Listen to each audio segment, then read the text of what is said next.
"Don't let them merge" is the tagline for Kronos, the new project from Bloober Team, whom you may recently know from the remake of Silent Hill 2 or previously for Layers of Fear. And this game's tagline not only perfectly summarizes the new gameplay idea in this third-person action game, but it could also be a dark prediction for chances of success when you mix a survival horror with a big blockbuster production value. What the hell am I on about? Well, let's try to dissect it.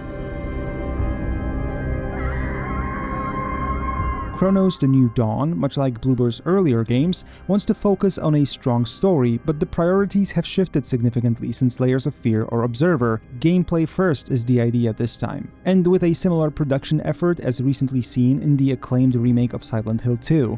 But while that game was ultimately well received by the players, big success stories within this genre are a rarity. This makes the whole thing quite risky. After all, millions of dollars are at stake.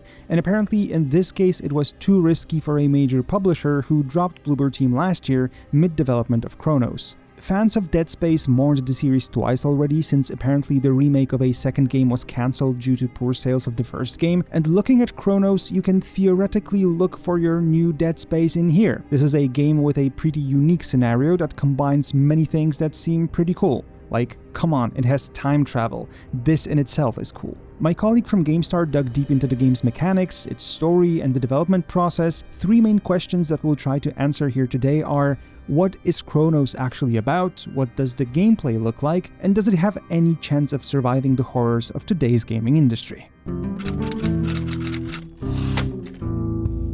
The New Dawn is not just the title, but also the setting of Kronos. That's the name of the fictional district of a city modeled after Poland's Krakow, which you will explore in two timelines, before and after the end of the world. In Kronos, this happens back in the 1980s. Exactly how and why, we don't know, but in the game, the apocalypse is simply called The Change. What changed here were large parts of humanity. And to be precise, they changed from being happily alive humans to simply being brutal minced meat monsters. These creatures, what's actually left of humanity, are called the Orphans. At first, there seems to be no cure for them, which is why the last survivors come up with a desperate plan. Using time travel, they try to locate key people from the past who perished in the apocalypse, and using a harvester of sorts, you extract their essences to have them accompany you into the future. However, the more of them you carry, the more haunted your suit becomes. And that's precisely your job in Kronos. As a time-traveling traveler, you must find time rifts in the broken future, which you then use to jump back into the beautiful new dawn of the 80s. And yes, along the way, you'll turn a bunch of these bloodthirsty, monstrous fiends into proper Polish mielone. According to Bloober Team, the biggest inspirations for Kronos are, unsurprisingly, Dead Space and John Carpenter's The Thing. Visually, that definitely makes sense. But for the story and the vibe, the two game directors Jacek Zięba and Wojciech Piejko were apparently heavily inspired by the German Netflix series Dark, a great series, even though towards the end of it you could only understand it using additional literature. Of course, Bloober Team also brings something else to this project, namely a uniquely Polish perspective. While it's ostensibly a retro sci-fi horror, the team tries to introduce Polish communist experiences from history and not just through the architecture. The fictional New Dawn is based on the real steelworker district Nowa Huta in Krakow, although this building definitely looks like the alternative version of the Palace of Culture and Science in Warsaw. Anyway, the district historically was intended as a showcase project of the planned economy in the 50s, but by the 80s it became a symbol of oppression by the communist regime for many Poles. Bloober Team takes this tense, doomsday atmosphere towards the regime and the uncertainty of what comes next and mixes it with alternative history and sci-fi horror. And wait, what was that again? Don't let them merge? This time, however, this merge sounds pretty exciting. Speaking of which, what's the deal with the whole don't let them merge and this new gameplay idea? Well, Kronos seems to play very similarly to Dead Space at first glance. This means you control your traveler in their heavy time-diving suit from a third-person perspective, and yes, he or she can stomp and melee just like Isaac Clarke. In gameplay scenes shown so far, unlike Clarke, the Traveler doesn't have the health indicator on their back, so it's quite possible there will be a classic HUD, however, nothing of sorts has been showcased yet. When it comes to combat, you'll then get rid of the orphans using various firearms. Your suit seems to actually generate them out of thin air, or perhaps steal them from somewhere in time. Great Scott! Anyway, you have different guns like a pistol, a shotgun, a submachine gun, and even rocket and grenade launchers. Almost all of them have secondary fire modes. The pistol, for example, can fire a charged shot that penetrates multiple monsters in a row. The shotgun, in turn, has a charged shot that significantly increases its spread, and that's very handy for clingy admirers in close combat. But once you've taken down an orphan, that's only half the battle. Why? Because every monster corpse is now a potential hazard. Other orphans can absorb them with their tentacles, not only growing larger, but also taking over their abilities. So yeah, don't let them merge. This means from now on, you not only have to consider if you spend your scarce resources to fight monsters, but also where and the level. Apparently, in internal playtests, even the most confident Kronos testers were reportedly caught off guard when a wandering orphan secretly snacked on a pile of corpses and then suddenly jumped from around the corner as a giant super monster.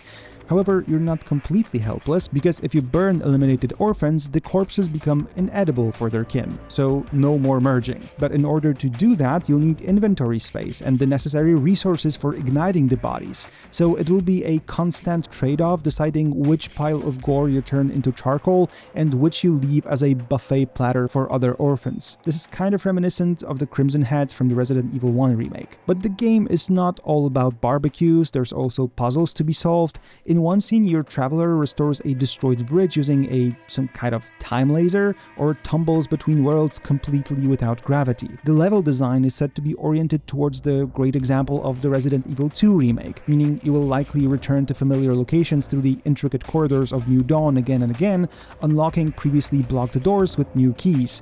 Good thing you didn't leave any corpses lying around here earlier that could now mash together into a monstrous burger that for once will eat you instead. Right? Right? By the way, who is inside the diving helmet? We do not know yet. Sure, the bulky diving suit looks rather masculine, but it could of course be the classic Samus Aran plot twist. In some brief moments in the trailer, the voice even sounds quite feminine. We'll have to wait and see. The only thing certain is the mysterious organization, the Collective, hasn't sent just one traveler to New Dawn, so we will encounter at least one other, but probably more. By the way, I can't shake the feeling that the game reminds me not only of Dead Space, but because of the suit, I keep thinking about BioShock as well. Bloober Team has been around since 2008, but at least since Layers of Fear in 2016, the Polish studio has been 100% focused on horror games. Only they no longer see a future in the indie successes of the past. According to studio head Piotr Babieno, they still want to tell stories that are important to the team. However, instead of just hinting at them through subtle environmental storytelling, future Bloober games are intended to target the mass market with significant effort and scale. What this means is demonstrated by Bloober with the celebrated remake of Silent Hill 2, which in 2024 presents its dark story with action-packed combat and fully voiced story cutscenes in all of Unreal Engine 5's bells and whistles. When Silent Hill was released by the team, Kronos had already been in development for 3 years, as a second team at Bloober, previously responsible for the medium, started on it back in 2021.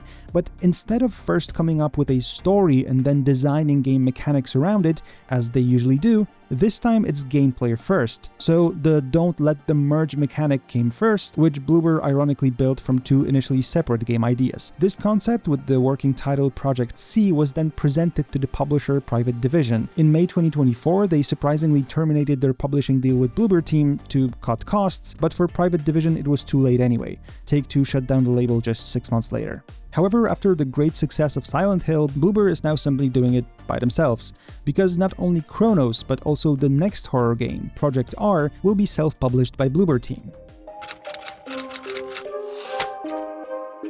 Now this is quite risky given the current market situation, because while Silent Hill 2 was a big hit, other really good horror games are having a really hard time. Alan Wake 2 from Remedy and Epic Games only turned profitable over a year after its release, despite an average score of 90. And the sales of Dead Space Remake were so far below expectations, despite an 89-point average, that EA put a remake of Part 2 on ice and even rejected a pitch for Part 4.